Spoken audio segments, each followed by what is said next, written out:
Everyone in the small town of Wind Hollow whispered her name like a curse. Lena Rivers. She was beautiful, quiet, graceful, with eyes like a storm waiting to happen. But no one looked at her for too long. No one smiled too wide.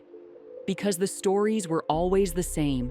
Every man she went out with, young or old, rich or poor, died the next morning. It wasn't just gossip. There were photos, records, graves. Some said she was cursed. Others said she was the curse. Still, every now and then, someone brave or foolish would try. It all started 4 years ago. Lena had just moved to Wind Hollow. She rented a small cottage near the edge of the forest and kept to herself. The townsfolk were friendly at first, offering help, baked goods, and curious smiles. Then she went on a date with Tom Bailey, the local baker's son. He was found dead the next morning, face pale, no wounds, no signs of poison, just gone.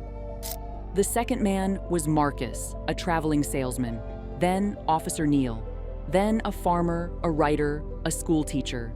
The police had no answers. The doctor had no answers. No one could explain how these healthy, cheerful men just died in their sleep, hours after being seen with Lena. She was never arrested. There was never any evidence, but people stayed away. She became a ghost in her own home, shopping only at night, speaking to no one. That was until Ethan Crow came to town. He was different, a city man, full of charm and confidence. He'd heard the rumors but didn't believe in curses. He thought it was small-town nonsense. The first time he saw Lena, she was at the old bookstore, her fingers brushing the spine of a dusty novel. Ethan smiled at her. She didn't smile back. Over time, he kept seeing her around town. She slowly opened up, and they went for coffee. The next morning, Ethan was still alive. People were shocked. Maybe the curse was broken.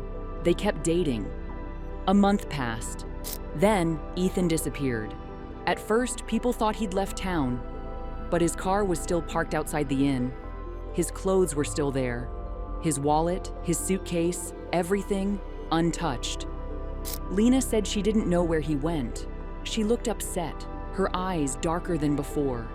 The police searched everywhere, through the woods and the river, but Ethan was gone without a single clue, and the fear returned. But now the story changed. It wasn't that every man Lena dated died. They vanished too. Then came twist number 2. A hiker, lost deep in the woods, stumbled upon a strange cabin made of stone and moss. Inside, he found something horrifying. Photos. Dozens of them. All of Lena. And all the men who had died or disappeared. Some photos were torn. Others had markings on the faces. Candles burned beside them. A journal lay on the floor. It wasn't Lena's cabin. It belonged to a man named Elias Blackwood. Elias had lived in Wind Hollow 30 years ago, a recluse, an odd man obsessed with local legends and dark rituals. He vanished years before Lena ever arrived. The journal told a disturbing story.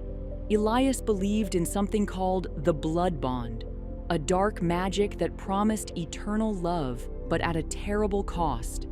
He had tried the ritual many times. It failed, again and again, until he found the key. A girl, a child born under a rare moon in a specific hour, carrying a mark invisible to the eye. Lena Rivers. She had been marked since birth, chosen without her knowing. Elias had died while trying to bind her spirit to his in a ritual gone wrong. But the curse lived on, inside her. Every man who came close to her, close enough to love her, was taken. Not by her, but by Elias. Still watching, still feeding off the bond he'd created. Lena was the doorway. The men were the price. When Lena read the journal, something inside her broke. She cried for the first time in years, not just for the men who had died, but for herself. She was a prisoner in her own body, but she made a choice. She returned to the stone cabin alone. There, under the blood moon, she did something unthinkable. She called Elias, not out of fear, but to end it. She lit the candles, read from the journal. Her hands shook, her voice cracked. And then he came. Not in flesh, but in shadow, in wind, in whisper. Elias appeared like smoke rising from the earth, his face half human, half madness. He laughed when he saw her. "You're mine," he hissed. "Forever." "No," Lena said, "not anymore." She took a blade made from bone and fire. The journal had instructions, one way to sever the bond. She plunged the knife into her own heart, but instead of dying, she screamed as the curse burned out of her like lightning. Elias roared, his form twisted, cracked, and turned to ash. Lena collapsed. She woke up 3 days later in the hospital, weak but alive. The doctors found no wound, no scar, but her eyes had changed, clear, free of the storm. Ethan was found the next morning, walking out of the forest. He had no memory of where he'd been, only that he had dreamed of her, of darkness, and then of light. The curse was broken, but Lena knew the truth. It had never been her. She was just the lock, Elias was the key. And now both were gone. In the years that followed, Lena stayed in Wind Hollow. She opened a small tea shop. People began to talk to her again, smile, laugh. She even married Ethan a year later, and no one died. But late at night, when the wind rustles the trees and the moon glows red, Lena still feels a chill.